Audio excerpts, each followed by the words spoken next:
Today I'm going to turn this pot into something I can't afford. There was a time when I was always lingering in front of the store. I took a fancy to this speaker placed in the C position. It is often found in many high-end homes. Even Steve Jobs is his fan. But the price is nearly $20,000. Too expensive. I decided to make my own one that looks like a pot. So I spent $250 to buy a big pot at the vegetable market and came back with the legs of my small dining table for many years. Looks quite appropriate. Use it as a leg. I dismantled a set of old speakers at home. Removed his speakers and motherboard. First, punch 3 holes in the bottom of the case. Because the outriggers have to be put in. Use a pen to draw the location of the opening. Then take a cutting machine to cut the cauldron, which is made of stainless steel. It's a bit difficult to cut. But it's not a big problem. The round hole in the middle can be opened directly with the hole opener. It looks a bit like aliens need to make a bracket to mount the legs. It took $20 to buy a stainless steel pipe at the door and window store downstairs. This large metal nut holds the legs in place. To combine the metal tube with the large nut. I also learned welding techniques. I'm not proficient in welding. But the seam should be strong enough. Because it has 3 legs. So a total of 3 nails were made. Then solder them to the shell. Of course it's not what I want. Just cut off the excess. Try installing the legs like this. With one leg, the cauldron has stood up. From this perspective.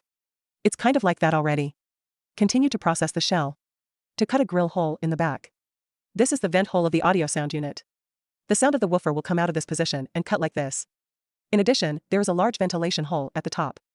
Also cut together. I like to source locally. This stainless steel wine glass. It feels like it can be used as a control panel. Cut off the excess for it.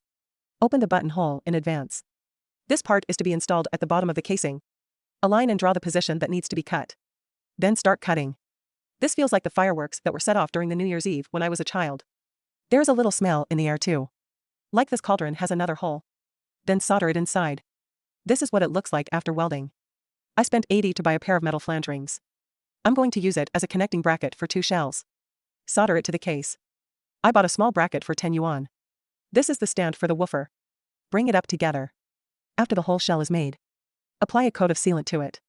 Because it is sound. If not sealed. Will affect the sound quality. This completes the bottom shell. Next, it took $200 to make the upper cover. I bought a thinner pan. Now make a circle on the surface. Mounting holes.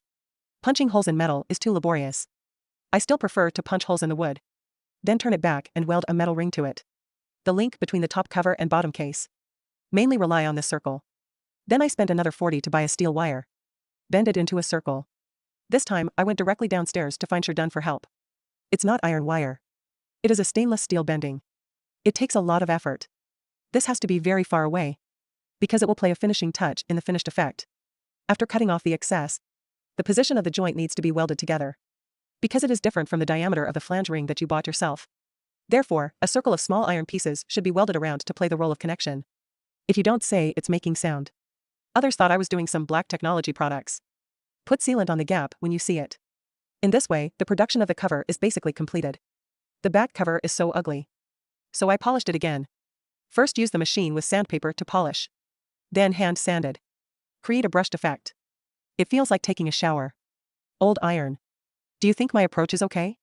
The trouble is that it's done at this point, and that's it. It looks very metallic. Once the casing is ready, the assembly can begin. There are a few fresh plastic connectors left in the home decoration. Take it and modify it. When installing, put a little sealant around it. Secure with tie bars. This location is the exhaust port for the base part.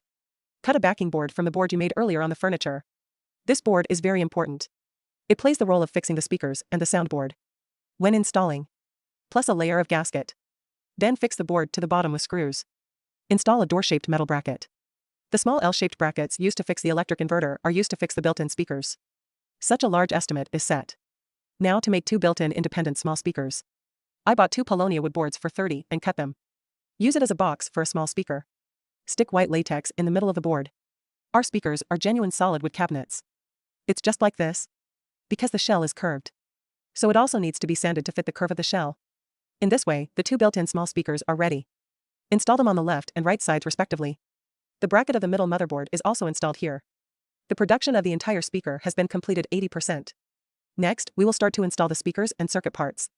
Install the tweeter first. Reinstall the mid-range unit. Put them on the box. Then fix it with screws.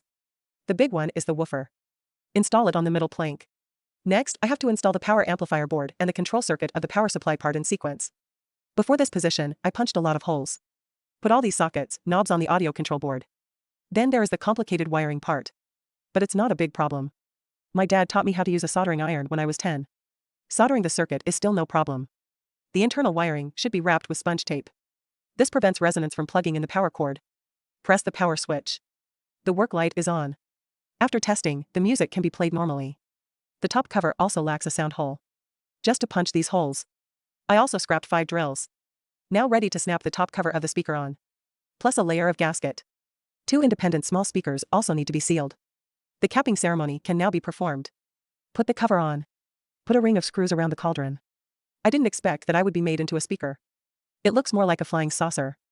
It's just that it's too heavy. Finally put the juice legs on. Desperately want to show it to everyone. But now he still looks ugly. Because I don't have clothes on. It took 30. I bought a sound transmitting cloth for audio. Add a rubber band. Cut the cloth into a circle. I didn't expect to have to do needlework in the end.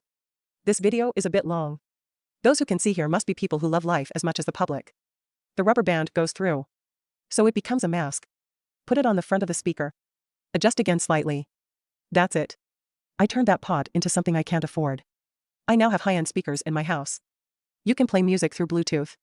Let's hear the effect. Because the power amplifier module of the audio is very powerful. So the sound quality is still good. At night, the neighbors want to come to my house to play. You probably won't find out that you did it yourself.